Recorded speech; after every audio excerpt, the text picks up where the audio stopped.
Hi friends, welcome back to curry world. എല്ലാവർക്കും എൻ്റെ ഹൃദയം നിറഞ്ഞ ക്രിസ്തുമസ് ആശംസകൾ. ഞാനിന്ന് ഒരു ചിക്കൻ ബിരിയാണി ഉണ്ടാക്കാൻ പോകുന്നത്, നമ്മുടെ ക്രിസ്മസ് സ്പെഷ്യൽ ചിക്കൻ ബിരിയാണി. അപ്പോൾ അതിന് വേണ്ടിയിട്ടുള്ള അരി ഞാൻ അടുപ്പത്തിട്ടിട്ടുണ്ടായിരുന്നു. പിന്നെ ബാക്കി കുറച്ച് കിസ്മിസ്, പച്ചക്കറികളെല്ലാം അരിഞ്ഞ് വെച്ചിട്ടുണ്ടായിരുന്നു. നമുക്ക് ഇതൊന്ന് വറുത്തെടുക്കാം. ആദ്യം നമുക്ക് കിസ്മിസ് വറുത്തെടുക്കാം.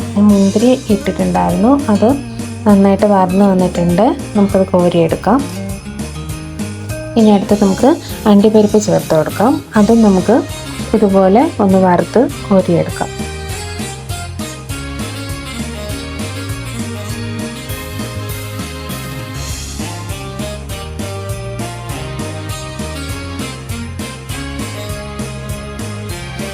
നന്നായിട്ട് അത് പരുവത്തിൽ വന്നിട്ടുണ്ട്. ഞാനിത് കോരിയെടുക്കുവാണ്. ഇനി ഇതിലേക്ക് നമുക്ക് കുറച്ച് പുതിനയില അത് നമുക്ക് ചേർത്ത് കൊടുത്ത് അതും കൂടി നമുക്ക് നന്നായിട്ടൊന്ന് വറുത്തെടുക്കാം. നല്ല കരിഞ്ഞു പോകരുത്, ആ ഒരു പച്ച കളറ് നിൽക്കണം.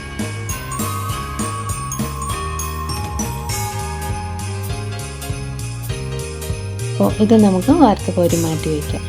ഇതിലേക്ക് നമുക്ക് കുറച്ച് സവാള ആഡ് ചെയ്ത്, നമുക്ക് എണ്ണ കുറഞ്ഞു പോകണമെങ്കിൽ കുറച്ച് ഒഴിച്ചു കൊടുത്താൽ മതി. പക്ഷേ അതേ എണ്ണയിൽ തന്നെ ഇതെല്ലാം നമുക്ക് വറുത്ത് കോരി മാറ്റി വയ്ക്കാവുന്നതാണ് കേട്ടോ.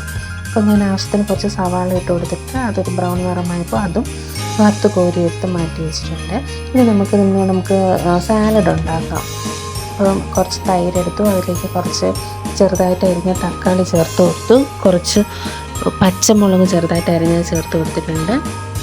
ഇനി കുറച്ച് അരിഞ്ഞ് വെച്ചിരിക്കുന്ന സവാള കൂടി തൈരിലേക്ക് ചേർക്കുന്നുണ്ട്. ആവശ്യത്തിനുള്ള ഉപ്പ് ഇത്രയും ചേർത്ത് നമുക്ക് നന്നായിട്ട് അതൊന്ന് മിക്സ് ചെയ്ത് മാറ്റി വയ്ക്കാം. ഇതിലേക്ക് നമുക്ക് കുറച്ച് മല്ലിയില കൂടി നമുക്ക് ചേർത്ത് കൊടുക്കുകയാണെങ്കിൽ നല്ല ടേസ്റ്റ് ആയിരിക്കും. ഞാൻ സാധാരണ മല്ലിയില ചേർക്കാറുണ്ട്, പക്ഷെ ഇത് ഓപ്ഷനിലാണ്. നിങ്ങൾക്ക് അതിൻ്റെ ടേസ്റ്റ് ഇഷ്ടമാണെങ്കിൽ മാത്രം നിങ്ങൾ ചേർത്ത് കൊടുത്താൽ മതി. പക്ഷെ ഞാൻ ചേർത്ത് കൊടുക്കുന്നുണ്ട്. കുറച്ച് മല്ലിയില കൂടി ചേർത്തിട്ട് ഞാൻ ഈ സാലഡിനെ മാറ്റി വയ്ക്കും.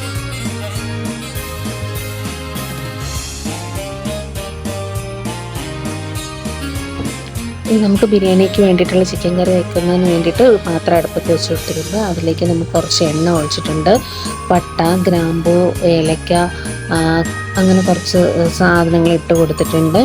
അപ്പോൾ അതിൻ്റെ കൂടെ നമ്മൾ അരിഞ്ഞു വെച്ചിരിക്കുന്ന സവാള കൂടി ചേർത്ത് കൊടുത്ത് നന്നായിട്ട് വഴറ്റിയെടുക്കുക. പെട്ടെന്ന് സവാള നമുക്ക് വഴണ്ട് വരുന്നതിന് വേണ്ടിയിട്ട് കുറച്ച് ഉപ്പ് കൂടി ആഡ് ചെയ്ത് കൊടുത്തിട്ടുണ്ട്.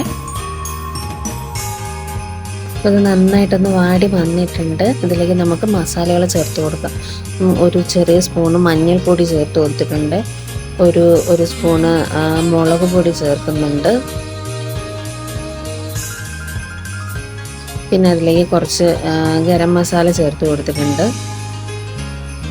പിന്നെ കുറച്ച് മല്ലിപ്പൊടി, നമ്മൾ എടുക്കുന്ന ക്വാണ്ടിറ്റി എത്രയാണോ അതനുസരിച്ചുള്ള മല്ലിപ്പൊടി, മുളക് പൊടി വേണം നിങ്ങൾ ചേർത്ത് കൊടുക്കാൻ കേട്ടോ. ഞാൻ ഇതിൻ്റെ കൂടെ ചിക്കൻ മസാല കൂടി ചേർക്കുന്നുണ്ട്. അപ്പോൾ അതിന് ഓപ്ഷണലായിട്ടാണ് ഈ മസാലകൾ കൂടി ചേർത്ത് കൊടുക്കുന്നത്. ചിക്കൻ മസാല മാത്രം ഇട്ട് വെക്കുന്നവരുമുണ്ട്, ചിക്കൻ മസാല ഒഴിവാക്കിയിട്ട് നമ്മൾ മസാലകൾ മാത്രം ഇട്ട് ചെയ്യുന്നവരും. പക്ഷെ ഞാൻ രണ്ടും കൂടി മിക്സ് ചെയ്തിട്ടാണ് ചെയ്യുന്നത്. ചിക്കൻ മസാല കൂടി ആഡ് ചെയ്തിട്ടുണ്ട്. ഞാൻ കുറച്ച് അധികം ക്വാണ്ടിറ്റി എടുത്തിട്ടുള്ളത് കൊണ്ട് ചിക്കൻ മസാല കുറച്ച് കൂടുതൽ ചേർത്ത് കൊടുക്കുന്നുണ്ട്. അപ്പോൾ നമുക്ക് ചിക്കൻ മസാലയിൽ നമുക്ക് എരിവ് കുറവായിരിക്കും പൊതുവെ. അപ്പോൾ എരിവ് വേണം എന്നുള്ളവർക്ക് ആണ് നമ്മൾ ഓപ്ഷണലായിട്ട് മുളക് പൊടി എക്സ്ട്രാ കൂടി ചേർത്ത് കൊടുക്കുന്നത്. അപ്പോൾ എനിക്ക് എരിവിൻ്റെ ആവശ്യമുണ്ട്, അപ്പോൾ നമ്മൾ കുറച്ചുകൂടി മുളക് പൊടി ചേർത്ത് കൊടുക്കാറുണ്ട്. അപ്പോൾ അത് ചേർത്ത് കൊടുത്തിട്ടുണ്ട്. ഇപ്പോൾ നന്നായിട്ടൊരു ഗ്രേവി പരുവത്തിലാക്കി വെച്ചിട്ടുണ്ട്. അപ്പോൾ ഇതിലേക്ക് ഞാൻ തക്കാളി അരച്ച് ചേർത്ത് കൊടുക്കുകയാണ് ചെയ്തത് കേട്ടോ. അരിഞ്ഞിട്ടിട്ടില്ല, തക്കാളി അരച്ച് ചേർത്ത് കൊടുത്തിട്ടുണ്ട്. അപ്പോൾ ഈ ഗ്രേവി ഒന്ന് ചൂടായി വന്നപ്പോൾ ഇതിലേക്ക് നമുക്ക് കഴുകി വെച്ചിരിക്കുന്ന ചിക്കൻ പീസസുകൾ ആഡ് ചെയ്ത് കൊടുക്കും.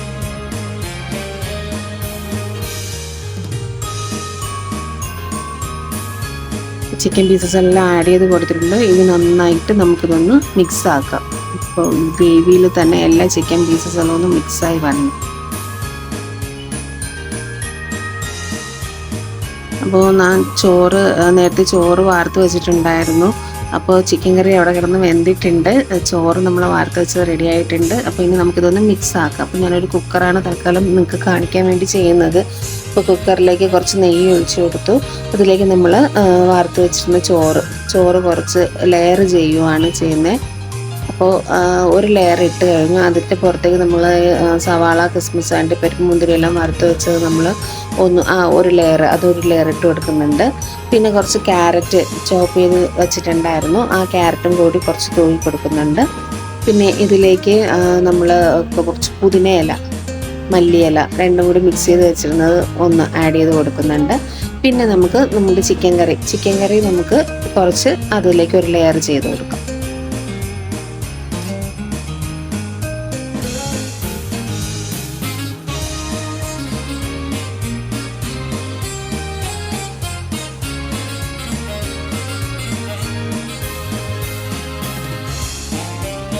നമ്മുടെ ചിക്കൻ കറിയും ഞാൻ അതുപോലെ ലെയർ ചെയ്തിട്ട് അടുത്ത ലെയർ ചോറ് നമുക്ക് ഈ ചിക്കൻ കറിയുടെ പുറത്തേക്ക് അടുത്ത ചോറ് നമുക്ക് തൂക്കി കൊടുക്കാം.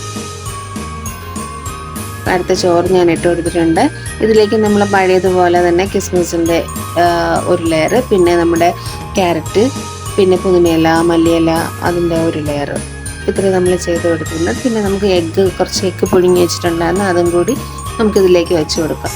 എന്നിട്ട് ഒരു 5 മിനിറ്റ് അല്ലെങ്കിൽ ഒരു 10 മിനിറ്റോ നമുക്ക് ഒന്ന് അടച്ച് വെച്ച്, ഞാൻ ദമ്മായിട്ടൊന്നും ഇടുന്നില്ല, ജസ്റ്റ് ഒന്ന് അടച്ച് വെക്കുന്നേ ഉള്ളൂ. ഇതിൻ്റെ പുറത്ത് കുറച്ച് നെയ്യും കൂടി ഒഴിച്ചിട്ട് നമുക്കിതൊന്ന് അടച്ചൊരു 10 മിനിറ്റ് വെച്ചേക്കാം.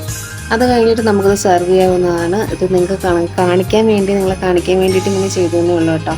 അപ്പോൾ ഞാൻ സെപ്പറേറ്റാണ് സാധാരണ ചെയ്യുന്നത്, മിക്സ് ചെയ്ത് എടുക്കാറില്ല. അപ്പോൾ ഇപ്പോൾ ജസ്റ്റ് ഇതൊന്ന് മിക്സ് ചെയ്ത് കോരി നമുക്ക് എടുത്ത് സെർവ് ചെയ്ത് കഴിക്കാവുന്നേ ഉള്ളൂ. ഞാൻ കാണിച്ചു തരാം. നമുക്ക് ഒരു പ്ലേറ്റിലേക്ക് ഇത് കുറച്ച് കോരി എടുക്കാം.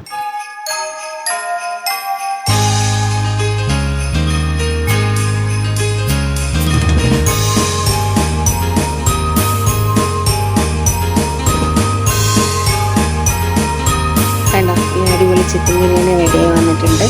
ഇത് എൻ്റെ സ്റ്റൈലാണ്. ഓരോരുത്തരും ഓരോരോ രീതിയിലായിരിക്കും ഇത് ബിരിയാണി ഉണ്ടാക്കുക. ഇതിപ്പോൾ എൻ്റെ സ്റ്റൈലാണ്, ഞാൻ ഇങ്ങനെയാണ് സാധാരണ ഉണ്ടാക്കാറ്. പക്ഷേ ഞാനിങ്ങനെ മിക്സ് ചെയ്യാറില്ല, സെപ്പറേറ്റ് തന്നെയാണ് ചെയ്ത് വെച്ചിരിക്കുന്നത്. ഇപ്പോൾ ഒന്ന് മിക്സ് ചെയ്തേ ഉള്ളൂ.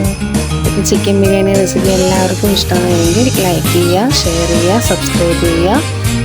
അടുത്ത വീഡിയോയിൽ ഞാൻ വീണ്ടും വരുന്നവരെ ബൈ. എല്ലാവർക്കും ഒരിക്കൽ കൂടി എൻ്റെ ഹൃദയം നിറഞ്ഞ ക്രിസ്തുമസ് ആശംസകൾ.